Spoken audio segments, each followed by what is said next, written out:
Good morning and welcome to the second edition of Grapes&Greens. For those of you who know me, you'll be very surprised by my first guest because, as you know, I am a massive Tottenham Hotspur fan. And for some reason, although he does fit all of the criteria for Grapes&Greens, he is a Gooner legend, Mr. Lee Dixon. How are you doing, Neil? Very good, thank you very much. I'm so happy to know that you're a Tottenham fan. I didn't realise that. In the emails, you never disclose Why, that. absolutely which not. is understandable, to be honest with you. Yes, but we'll come on to that later, absolutely. But before, one of the things that first attracted me to you was the fact that you love golf, Yeah, you're a fellow PXG staffer, yeah, and most importantly, you enjoy wine. yeah. Ticks So 3 boxes. we've got a couple of glasses here, but you've brought a bottle that I looks have. incredibly expensive, very old, and I imagine there's a great story behind it. Well, just by the look of it, the state that it turned up in tells its own story. I was when I was playing in the. Well, I'll tell you my wine story as we go along, but I started buying some wine years ago when I was playing, and I was always after the odd bottle here and there that sort of ticked a box of had a history and my friend who used to work for John Armitt Wines, he used to do all my kind of searching around, and we ended up. I ended up getting one of those, the underground cellar things. You dig a hole and you put the steps down. Yeah, perfect, yeah. I can't remember what they're called now, but the underground kind of place for your wine. I had an extension done at the house, and I had one of those put in, which was my pride and joy. I could put wine down there. I mean, I had a reasonable amount, but it was, and I'd graded it all. So the grades were, if it was everyday drinking wine, it was near the top of the steps. So you one step down, grab a bottle. So as the rarity and the price of the wine sort of increased, they went lower down in the cellar. And this bottle, and it's a 1976 Chateau Zone, and which I didn't know at the time, but my friend said, "Oh, there's a couple of bottles of that come up, and it's got good history." So I bought the odd bottle here and there. And this bottle was, because of its age and because of the chateau, it was reasonably rare, and so it was right down the bottom. I had a sticker system. It was yellow, you could drink every day. It was red, and as long as that's a really good occasion, you can drink this. This was mainly for my wife, as opposed to me, because I kind of knew the wines. And then if it had a black sticker on it, was like, don't touch under any circumstances. This is not for drinking. And it had a black sticker on this, and it was right down the bottom of the cellar. And then during the winter one year, we had a massive flood, and the whole of the cellar, well, say the first 3 feet of the cellar at the bottom flooded. And it was an absolute nightmare. And this bottle of wine, amongst a few others, was in the bottom under the water. I didn't realise it was flooded until a few days later or whatever it was. So I opened the trap door and I looked down. I saw this water and I was like, "Oh my God!"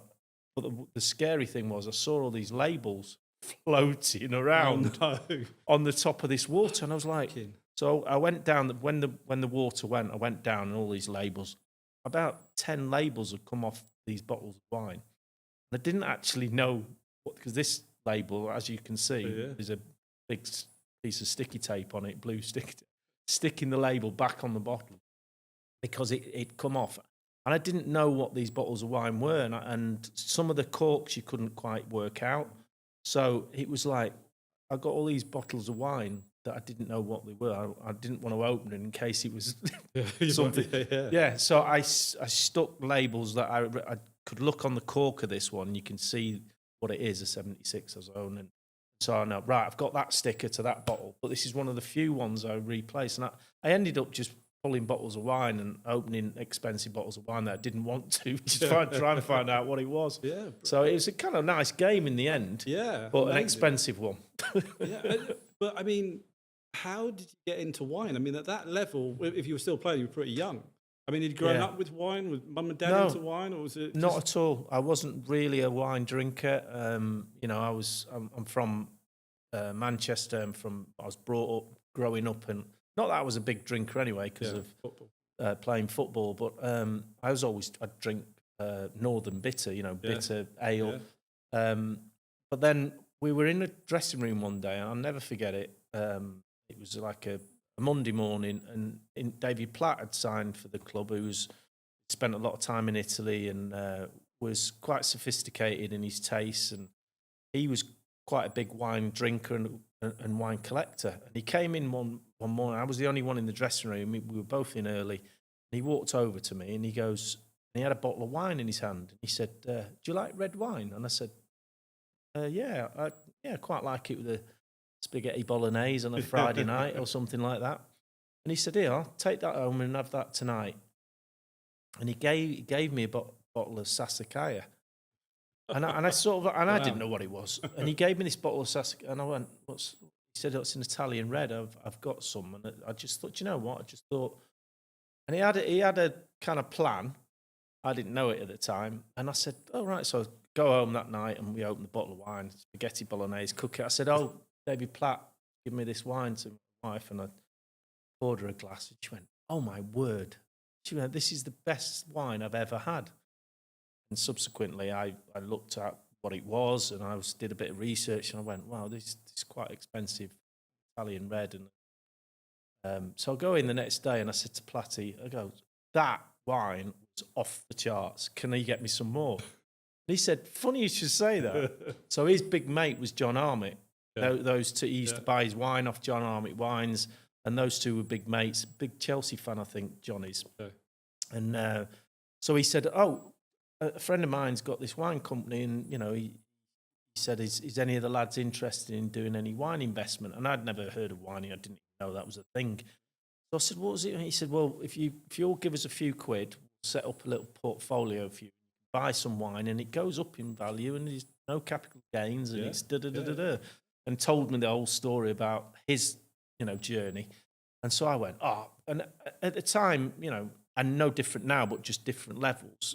Footballers have a little bit of income that they don't always use, and they can spend it. And I mean, now they could go and buy a whole chateau.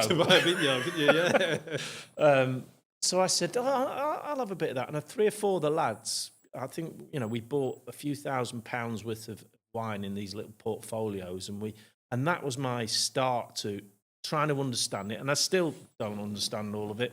But in those days when I was able to buy wine, the disposable income is slightly different now.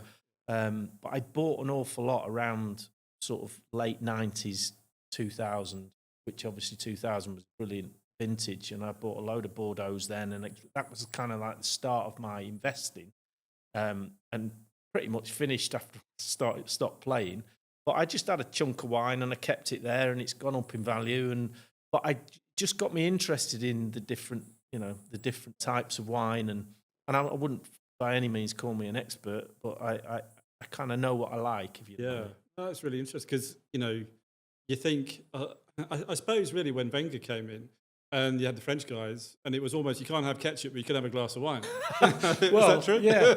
Yeah, no ketchup for sure, and certainly Arsene wasn't a drinker as such, but I know he does like a glass of red. Yeah. So that if you ever saw him drinking, which was very rare, after a game or a victory or something, winning a cup, you might see him with a glass of claret or something like that. But that was something that was, I think, to be honest with you, I always had a glass of wine on a Friday night with my meal. It was always a thing. It's okay to have a glass of wine. And it was only a glass, and quite a small glass, but it was something that I would treat myself to Friday night before a game. Not in hotels or anything when we were staying away, but at home. We stayed at home for home games. So I'd have a glass of wine, and then that would be it. But that was always my little treat. Post games, I'd probably have a beer, but yeah. Because you listen to Ray Parler and when Alan Brazil, and he thinks Peroni's, going up in the world, doesn't he? That type of thing.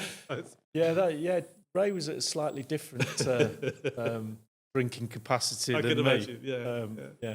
Oh, very good. Well, I brought a wine because I know that you've got American connections, and from Wine and Earth, we do a lot of sustainable wine, and this is from Washington State in Oregon.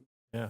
An amazing wine from an amazing producer. So Hedges, Tom Hedges married a French lady, and he was an American. They were like, we're going to buy some land in Yeah. Oregon and run it like the French do rather than the Americans.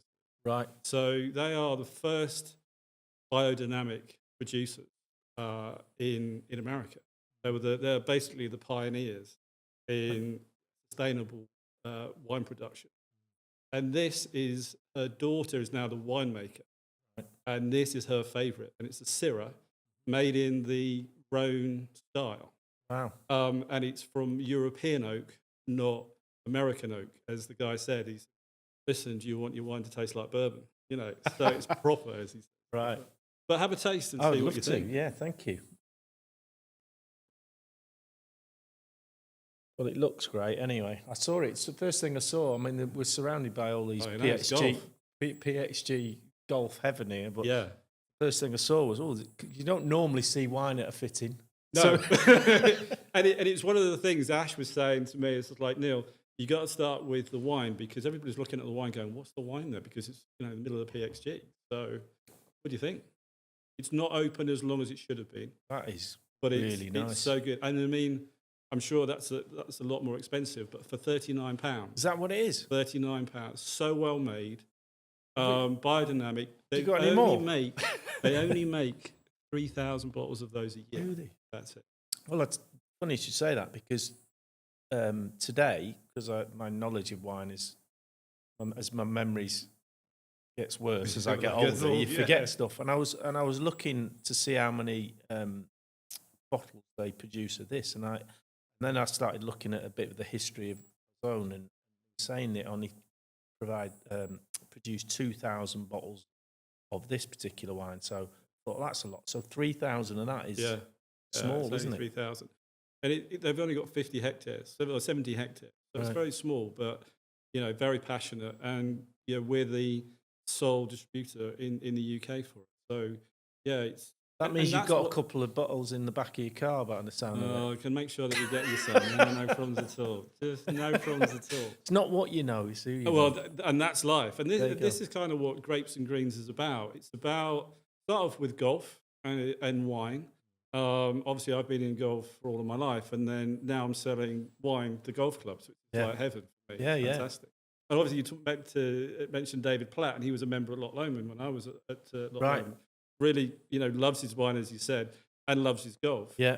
And what we're trying to do is have these conversations, almost managing that, you've come off the golf course, you're on the terrace, and you're discussing about life. And so many people think, who can afford, lucky enough to be able to play golf at great places, love a wine, but also love the other things in life that, are quite special, whether that be cars, whether that be whiskey, whether that be clothes, that kind of stuff. Yeah. And this is where we're trying to take podcast from a golfer's lifestyle, really. Yeah. And we start with wine, which is great. Yeah. But a little bit about you, going back from a football perspective. I had done a bit of research. Oh, no. And started at Burnley. I did? I didn't know that. No. 4 appearances at Burnley. Yeah. How old were you when you played there? So I was there. I missed the apprenticeship sort of window when I was at school. I wasn't quite attracting attention from the scouts. My dad knew a few people because he was an ex-pro. And he was like, I think Lee's half decent. Can we have a look at him and see what, And nothing really happened for me to leave school and then be an apprentice for 2 years. So I went to college, and I was at college and playing sort of part-time for Burnley. Playing in their A team, trying to kind of be noticed. And eventually they said to me, look, it's not really working for you. You're going to have to come, only coming in on my holidays when I was in college. And I wasn't fit enough, I wasn't getting the training. There was obviously a talent there to a certain extent. So they invited me to come full-time without pay, just pay me expenses, train with the apprentices, be full-time, and that was for about 6 months towards my 18th birthday. And he said, when you're 18, we'll either sign you pro or we'll release you. So this is a big 6 months. So I thought, you know what, I'm not going to. I actually asked my economics lecturer at college. I said, I'm thinking of leaving and going full-time football, but I want to finish my education. What do you think? And he went, go and play football. His exact words were, go and play football. So I went, oh, right. So I went to Burnley for 6 months, and I got fitter. I was every day, the difference between training every day and being part of a group that is together every day was game-changing for me. And I turned 18, I got a year's pro contract. So I remember when I was 18, walking around when I signed my contract, walking around, bumping into people, going, "Hey mate, I'm seeing you for even people I didn't know would say, "Well, what do you do for a living?" Yeah. Hoping they'd say, "What do you do?" And I could say, "I'm a pro footballer," because I was so proud of the fact I was getting paid to play football. It was a big thing for me. But I unfortunately, the manager got relegated, and I made my debut, and we got relegated, and the manager got sacked. Brian Miller, and then John Bond came in, who was a big character, not a typical fit for Burnley Football Club, I have to say, and he kind of got rid of all the youngsters in the club and brought all of his older players in from Man City, and I got released, and that's when I was only a pro for a year, and then I got released and went to Chester. Yeah, Chester and City. 57 appearances. Yeah, 92nd in the Football League we were. Bottom of League 4 as it was then. Easy. So we had a bit of work to do. You got a goal? I did, goal. Yeah. Which was sort of the start of I then went on to Bury. I'm sure you've got that. And I scored quite a few. I was only there one season. I think I scored 5 or 6 that season. 6, according to Wikipedia. Yeah. Well, don't always believe what's on Wikipedia. Exactly. But, so I started being more attack-minded fullback and forgot my defensive duties, and I got noticed because of that. Because if you're, and it's similar today. If you're a fullback now who does something a bit different, oh wow, he's doing this, he's doing that. I wasn't particularly very good at defending then. That wouldn't come later till I went to Arsenal and George Graham got hold of me and went, "This is what we do, fullback. We do this, and this." And I'm like, right, is that what you're supposed to do? But it got me noticed, and so really interesting. And then I remember you playing for Stoke. Right, I can remember that. We're similar ages, so I was like, I can remember you playing. And he played 71 times. Yeah, I was there a season and a half. Did you play with Garth Crooks? No. Garth had left. He was before. He's a bit older than me, so he'd left. But I think at the same time. Yeah, we just missed each other. Yeah. And then, of course, Arsenal, 458 appearances, 25.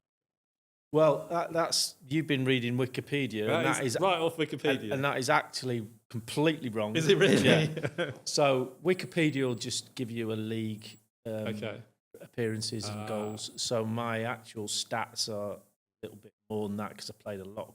We're quite good at cups, and it was 619 games. Is it really? So wow. And 28 goals.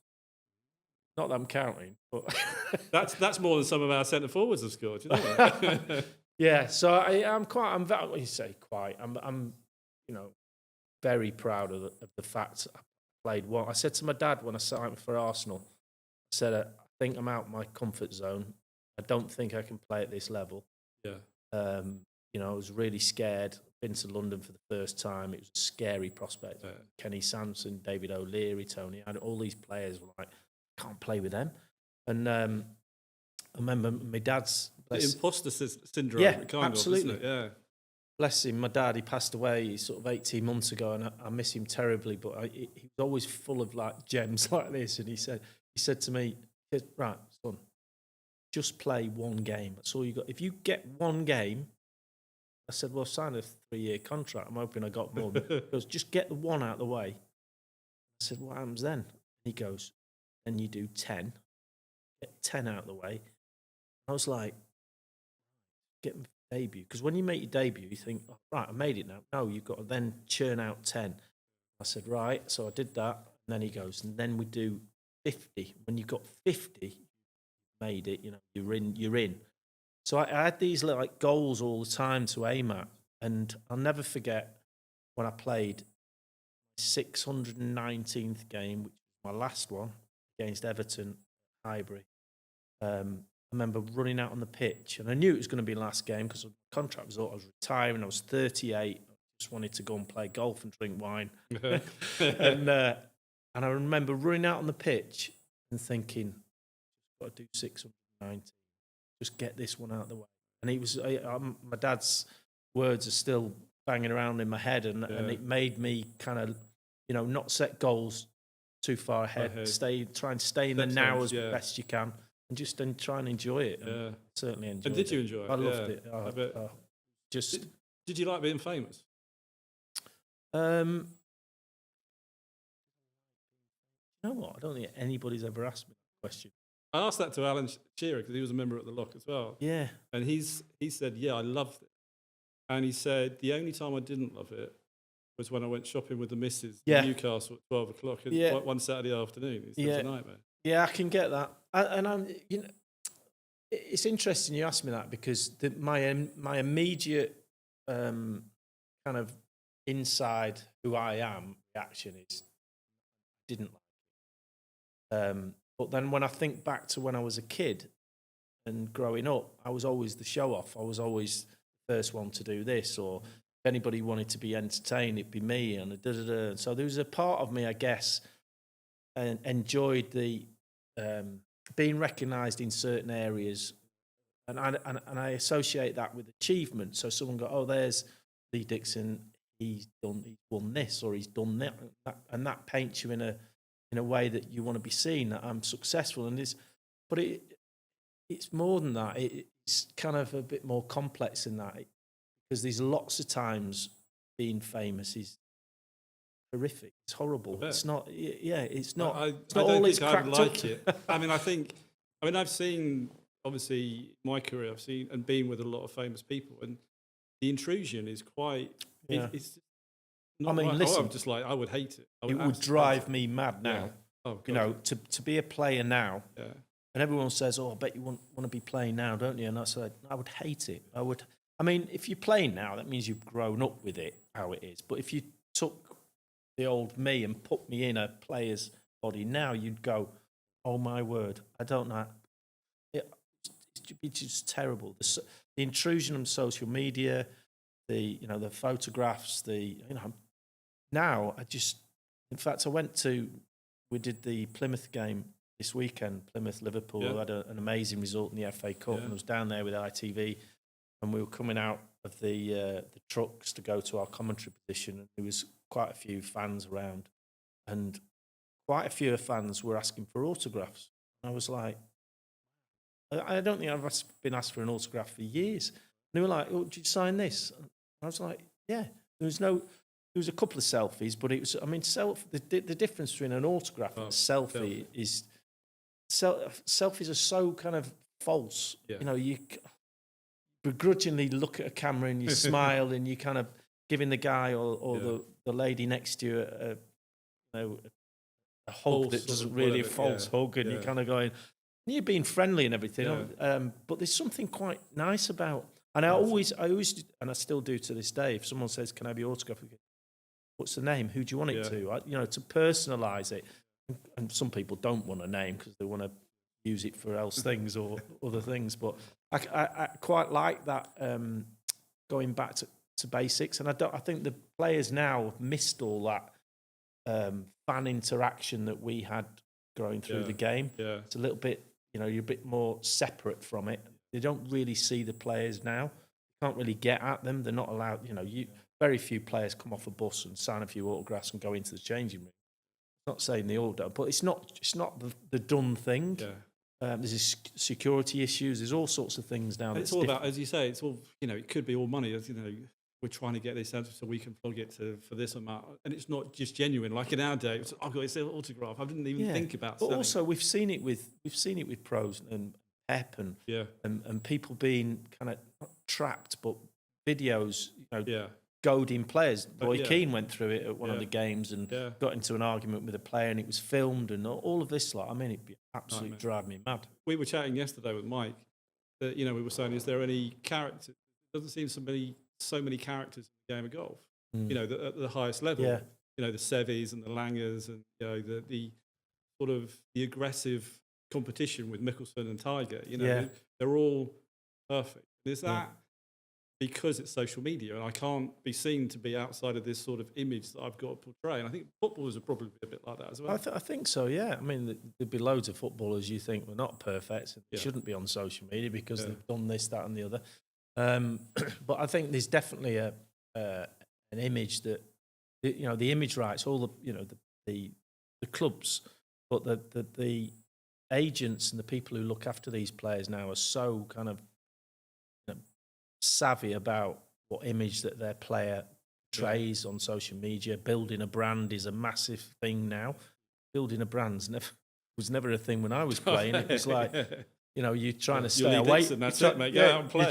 You're trying to hide so you can go for a beer with your mates, as opposed to building a brand and it's completely different. And I wouldn't enjoy that side of things if I was playing now. As I said, different because you'd grow up with it. But if I was playing now, I wouldn't be on social media. I said that, maybe be forced to by your sponsors and stuff like that. But there is an element of need. It's an avenue that you can use to your own advantage and to build something that you're trying to promote or whatever. It is fine, but when that dips into how you're performing on a pitch, it doesn't matter for me now, because if I've got an association with something, a brand, PXG is absolutely part of that. But I love the process of being involved with it, because I'm really. But if it sort of stopped me or interfered with my work or something, I would stop it straight away, because it doesn't. It enhances my work. But all these things, just playing is the most important thing when you're an athlete. Your job is to perform, and it's not easy, and the distractions that get in the way of that can sometimes be really detrimental.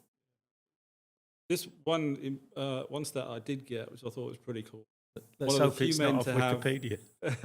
Again, on Wikipedia. But I think this has got to be true. As one of the few men to have won league titles in 3 different decades, 80s, 90s, 2000s. Yeah, that's true. Yeah, that is pretty cool. There's not that. I did know the number once upon a time. Not that.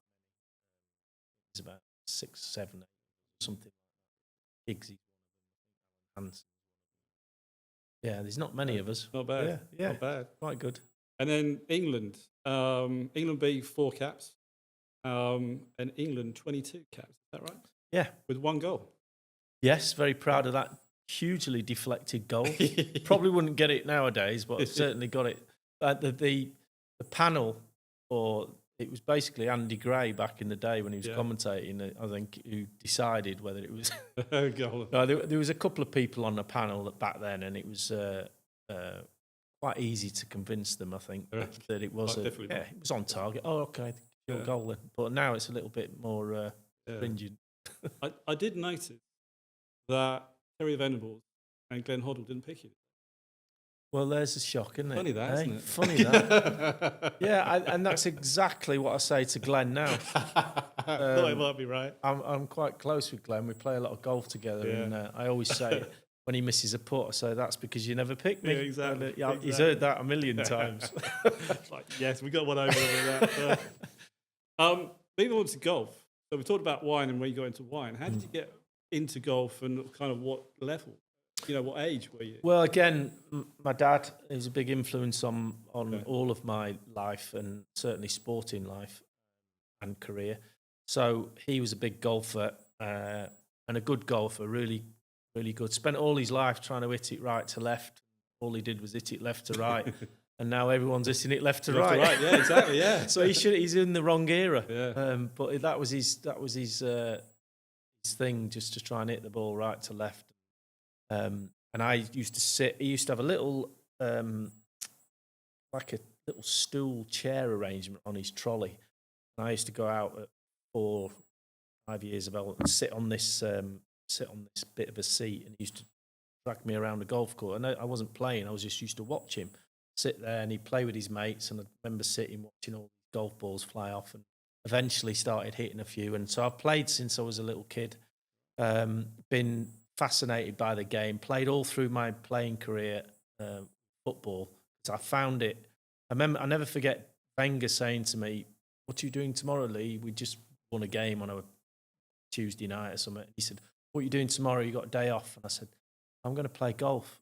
And he was horrified. He's like, "What do you mean you're playing golf?" And I said, "I'm playing golf with my mates." And he said, "Hang on, you're an athlete?" And I said, "Yeah." And he said, "I've given you a day off. You've just exerted yourself. We've just won a game, and I've given you a day off to rest and recuperate. And you're walking 6 miles around a golf course." And I said, "What's your point?"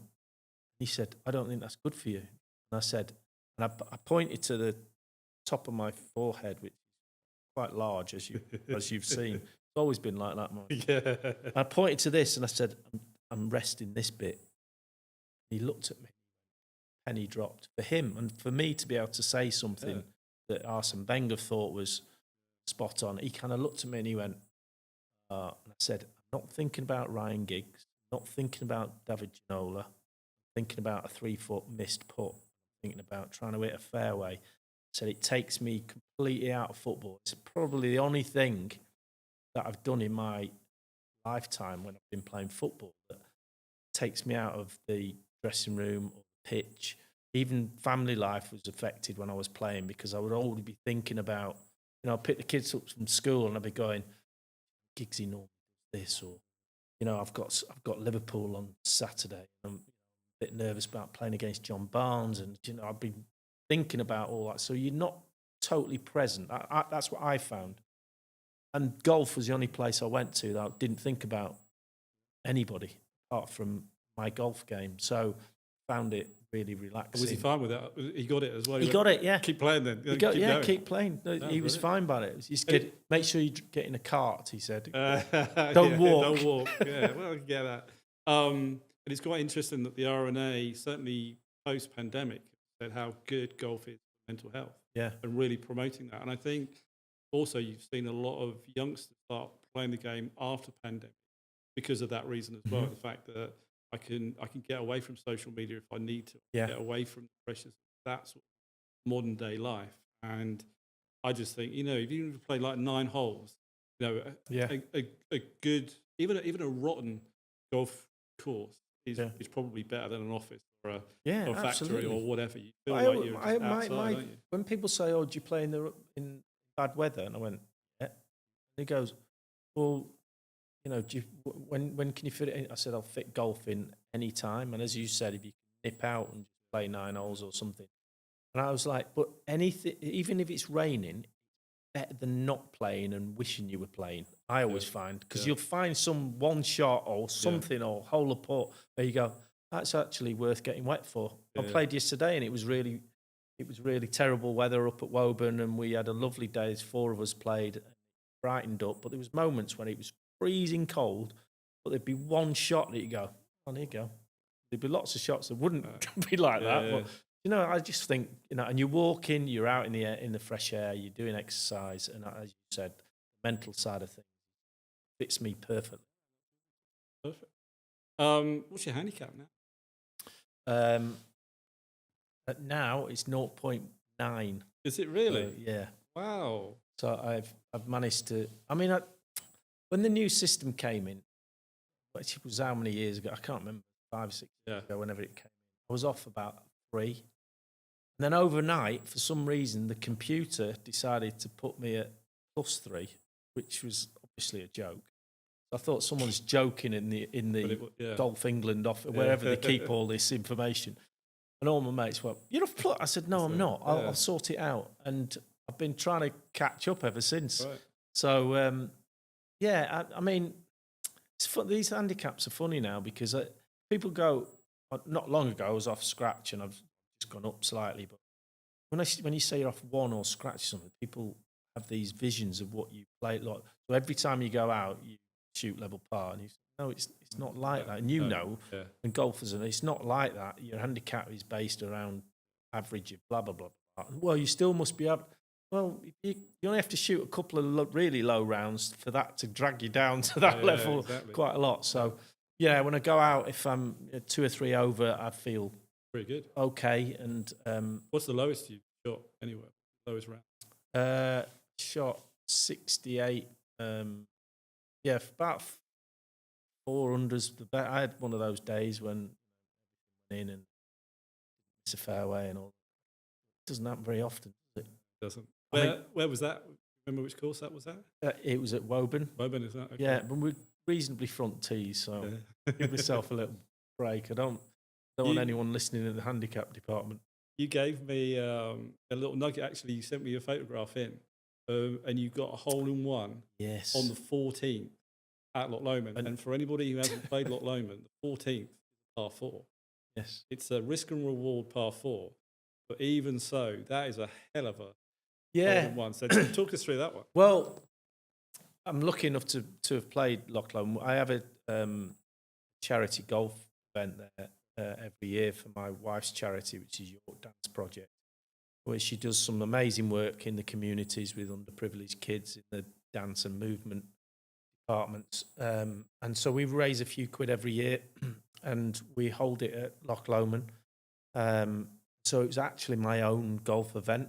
Okay. That we got to the 14th and it was a little bit misty. The weather wasn't great.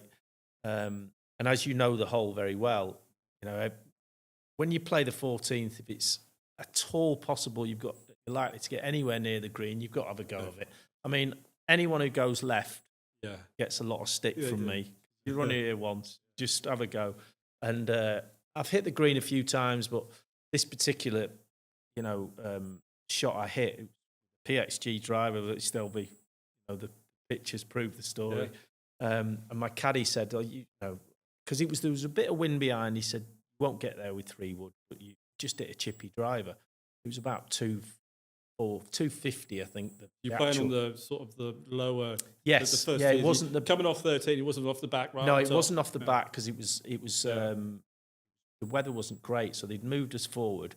Which is always, and also from a charity point of view, they put you on a tee that's it's an exciting hole from there. Off the back, it's a bit of a slog. But well, you can see it. But it's a slog. Yeah, absolutely. So it's a chippy driver. So as I hit it, I went, "Oh, I've hit that well. It'll be up there." And I certainly lost it. My eyes are not great at distance. I lost it, and I knew it was going towards the green and the pin. Pin was front. Middle, and anyway, we didn't see it bounce. So as we all hit off, and as we're walking up, my caddy's ahead of me, going, "See a pitch mark, but can't see your ball, so it's got to be." And he said, "It's got to be in the hole." And I went, "Don't be daft." He said, "Greens are soft. Pitch mark is before the pin. It won't have rolled up because it's uphill to the back of the, as you know." So he said, "It can't have gone off the back. So it must be in the hole." And I went, anyway, we got closer and could see the pitch mark. I said, "Go and have a look." He walked up, he looked in the hole and he went, he done me an absolute kipper. I was so, because I thought at that point it was going to be, anyway, you then go, "I'm only kidding." And I was like, and I was just doing all the computations in my head going, I'm lucky enough to have one before at Woburn. I've had one a hole in one, which is great.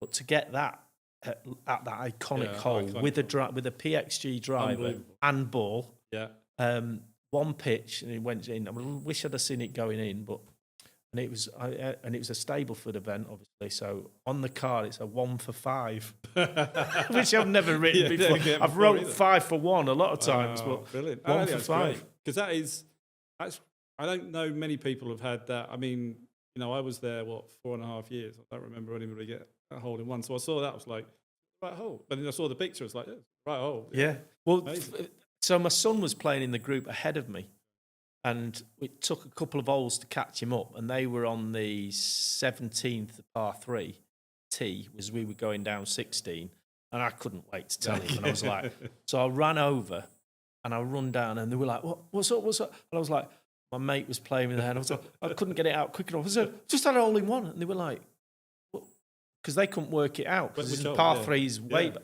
But you just had it. And I said, yeah, I've just had a hole in one on 14. And I swear not. The caddy was standing there. One of the caddies was leaning up against the bag. And he went, yeah, someone else had one a couple of weeks ago. That's what he said to me. And we all looked at him and went, really? all right, mate. It's like he poured a bucket of water all over us and dampened it. Just like But, obviously it was, and it cost me a few quid in the bar that night. I bet it did, it was but worth it. Yeah, but I've never had that's the only albatross I've ever had. Is that the only hole in one you ever had? No, I had one at Woburn. So I've had two, but I've never had an albatross, so it ticked two boxes for me. Fantastic. Yeah. Excellent. One question I didn't send you, but we kind of thought we'd ask this because, again, from a lifestyle perspective, if you won the golf lottery, i.e. you had a bunch of money you could only spend on golf, travel, going to the golf courses, whatever, what do you think you would spend it on? Where haven't you been that you'd love to go or do or see? You've been to the Masters, I'm guessing. Yeah, I went there last year with, took my son because he hadn't been before, so that was an amazing. That would kind of say probably do that again. Are you talking about playing or watching? No, anything really, anything that you feel like from a lottery perspective. I've got all the money in the world. Right. It doesn't need to cost you that much. So Mike yesterday cleverly said that he'd never been to Australia or New Zealand. I'd love to go and play the sand course around there. Yeah. And then he said he'd also like to take a camper van and go around Ireland and play all the little 9 holes and stuff.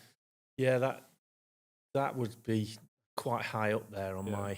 But I've got and I'm lucky enough to play there. So, but it would probably be I would take my son because he started playing I've been trying to get him to play all his life, like my dad did. Yeah.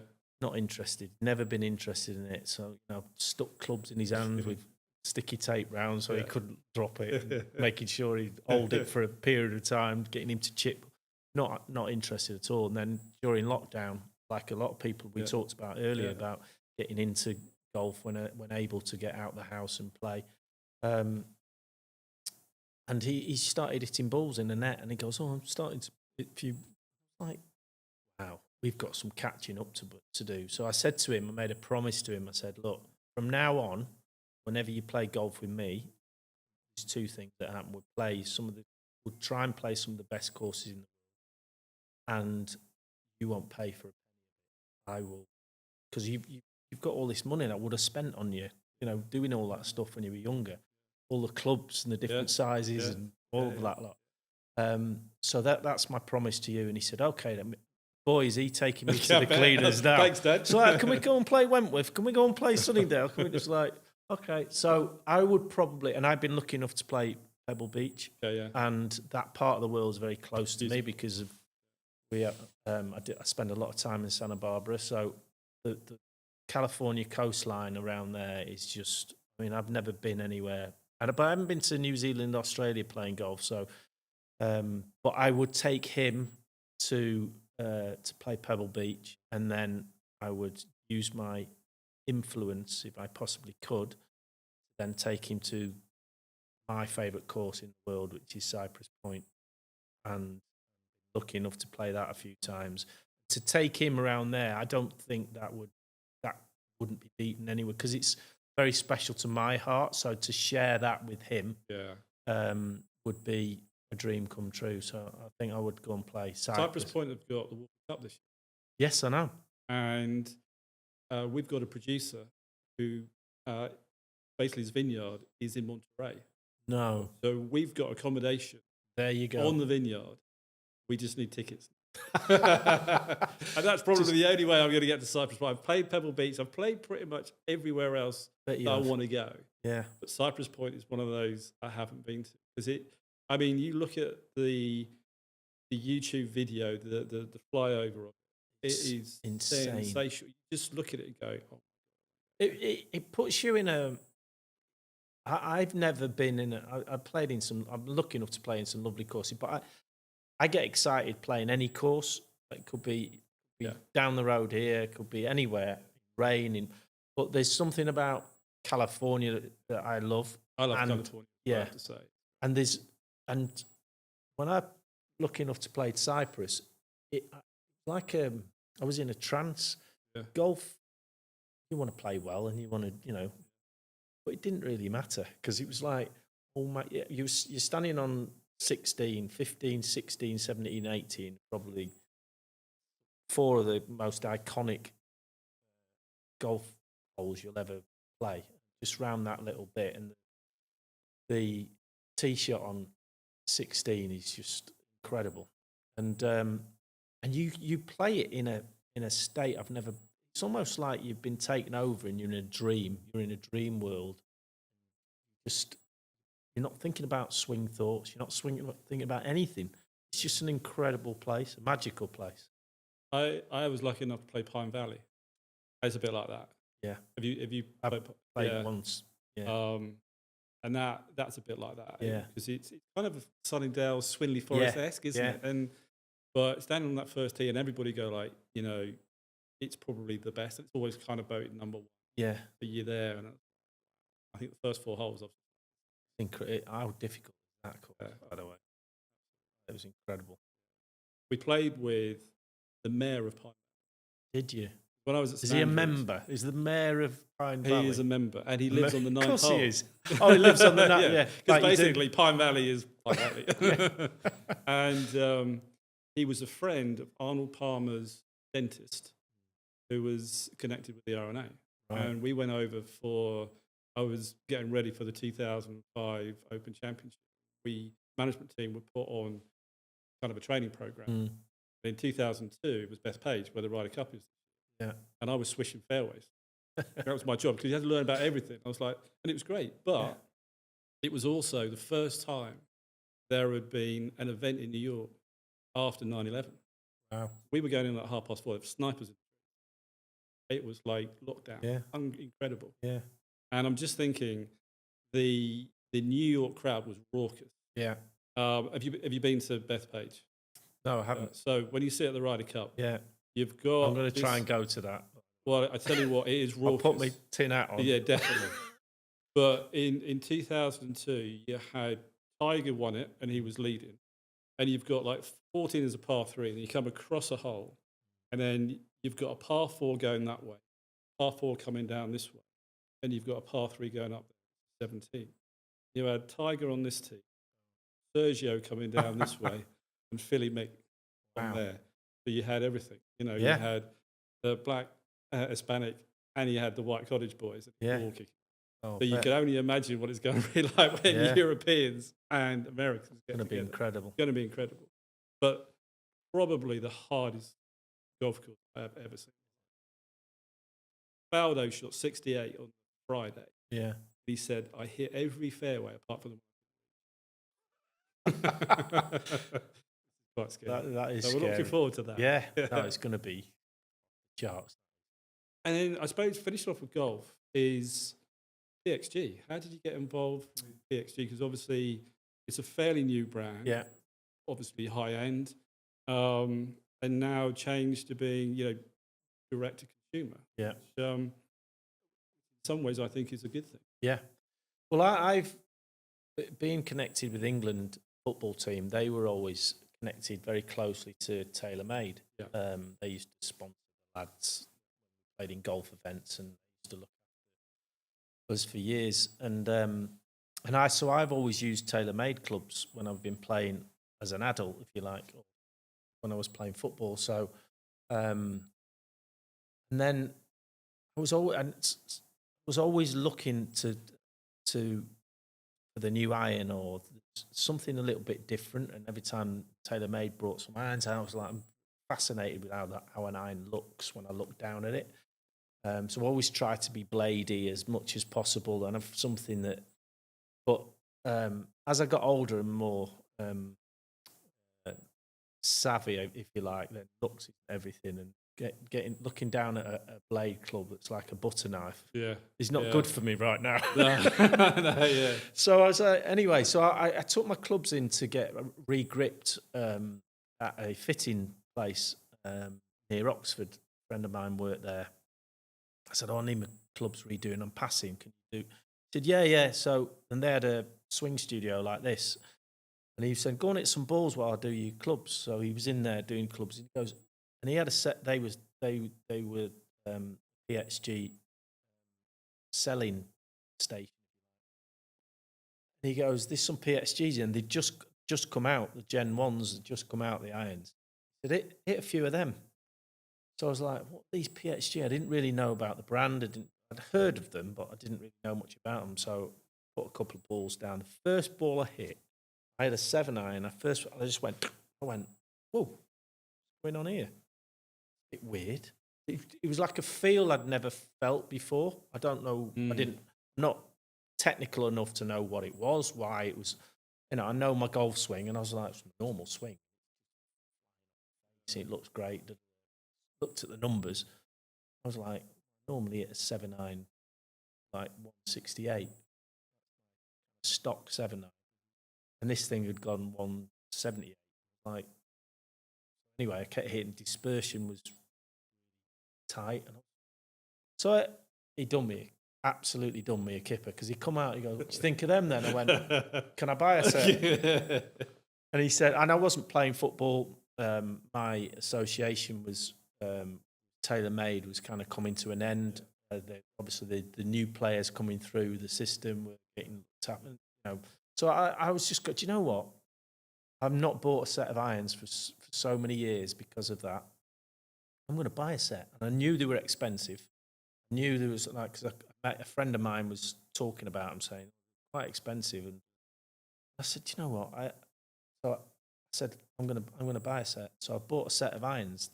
Literally then, I said, "You could have saved the grips, because I'm not going to use them anymore." So I got this set of irons, and I actually fell in love with them. And just everyone was asking, "What are these?" And they were always and it wasn't just the distance; it was the fact that my game seemed to have tightened up a little bit, which people started to notice, and that's when and then I bumped into the sales director in Coombe Hill. I was playing, and he saw my clubs and gave me his card. He said, "Do you ever need anything?" And my relationship with PXG started then. And then I've been over to the head office. Have you? Yeah, Okay. I went over there in Scottsdale, met all the team, and You met Mr. Parsons? No, that's the only person. Well, I say the only person. I haven't met him. He wasn't there. Not bumped into him along the way. I'm sure I will at some point. They're a remarkable man. Before PXG, I just started up my own company. I left Loch Lomond. I was invited. I was representing a recruitment company for golf clubs. They do all the big clubs in America, Right. and I was looking after Europe and the rest of the world.